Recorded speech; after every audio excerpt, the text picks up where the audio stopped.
Okay, good afternoon guys. So patuloy lang ako. Number 19. So another one, 3-point charges are arranged along the x-axis. Charge Q1 at the origin. So drawing muna natin. Charge Q1 at the origin. Ito na, nag-drawing na ako. Charge Q1 at the origin. Medyo kuhanin niya pag analyze. Q1 is at the origin and Q2 is 1, 2, 3, I think 4, 4.2 lang. So 3-point charges, negative 5 at 0.2. So this is 0.2. So this is 0.1 and this is 0.2. Millimeter, centimeter. So that is meter, 0.2 meter. Merong kang Q2 which is negative 5. Negative 5 column. Microcolumn. So, negative 5 microcolumn. At nagbigay siya ng Q3 which is a negative 8 microcolumn. Negative 8 microcolumn. Okay. Where Q3 located, net force. Where is Q3 located? So, yung tanong dito, asan ko no si Q3?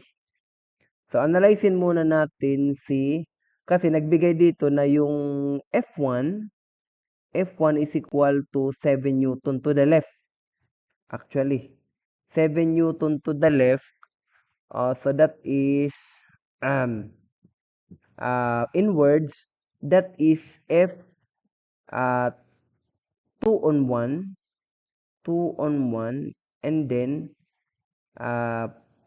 di natin alam kung sinong plus yung minus dito, F 3 on 1.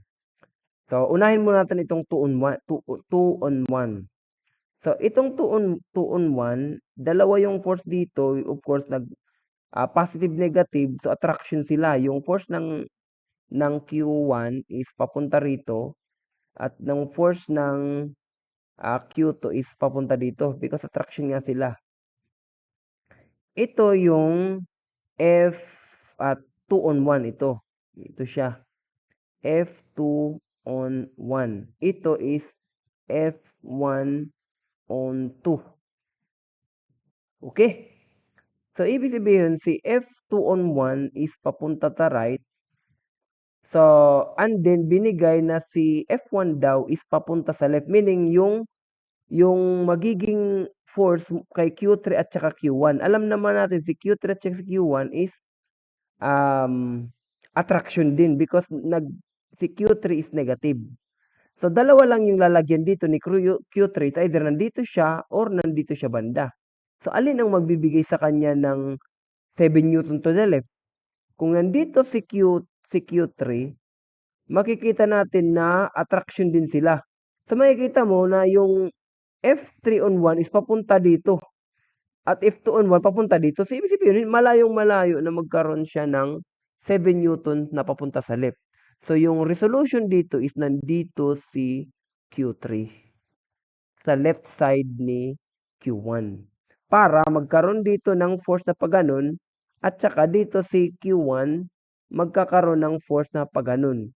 Meaning, ito si F at 3 on 1. So, makikita nyo na ito sila, pag malaki lang ito, magkakaroon na siya ng 7 Newton na papunta sa left. Meaning, mananalo yung F3 on 1. Okay? So, meaning, ito, pwede mo to siya, actually, i-negative to siya, 7 Newton, tapos, i-negative mo ito siya, si F3 on 1, kasi papunta nga sa left. So, magkakaroon ka ng 7 Newton, papunta sa left, and then F2 on 1, that is K, Q2, Q1, all over R21 squared. Tapos ito, minus na naman, magkakaroon ka ng K, Q3, Q1, all over R31 squared. Tapos yung hinahanap natin dito, yung kay Q3. Ito, si R31, ito. Hanapin natin yan, actually. So, mangyayari dyan is K, Q3, Q1, all over R31 squared is equal to 7 plus 7 Newton plus K Q2 Q1 all over R21 squared. Okay? And then finally, you have your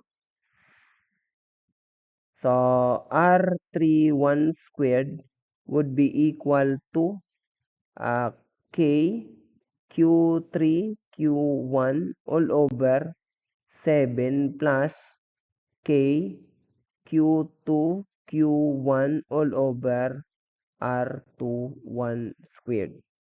Okay? So, and then you can already substitute. So, K is 8.988 times 10 to the 9 Newton meter squared per column squared multiplied by Q3. Yung Q3 mo is 8. So, tanggalin mo yung mga negative sign. 8 times 10 to the negative 6 column. Si Q1 is, kano ba si Q1? 3. Sa 3 microcolumn, 3 times 10 to the negative 6 column all over 7 Newton plus K na naman 8.988 times 10 to the 9 Newton meter squared per column squared at saka si Q2 is 5 o 5 times 10 to the negative 6 column at saka si Q1 which is 3 times 10 to the negative 6 column. Sa baba is yung distance nila na 0.2 meters. Okay? So, 0.2 squared meter squared. So, cancel. Yung unit sa ibaba is Newton. Newton din to, di ba? So, tama. Ito column squared. So, yung unit sa taas is Newton meter squared. Okay? So, let's calculate.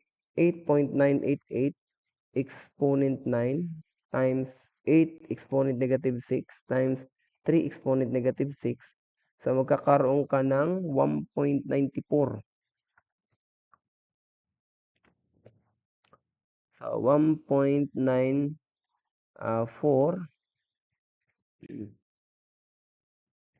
Parang mali.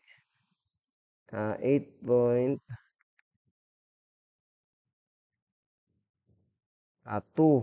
Mali. Yung nasa taas is 0.21571 unit is Newton meter squared. Sa baba, 7 plus 8.988 exponent 9 times 5 exponent negative 6 times 3 exponent negative 6 all over 0.2 squared. Okay? So, sa baba is a 10.3705 unit would be Newton. So, cancel. Yung matitirang unit is meter squared. So, 0.215712 divided by answer, yung matitira is 0.0208 square meter sa square root. Answer. Therefore, magkakaroon tayo ng R31 which is point positive negative 0.144 meter. So, ito yung kailangan natin na na-analyze na natin. Nasa left siya. So, that must be a negative 0.144 meter para kay R31. So, yung negative yung kukunin natin.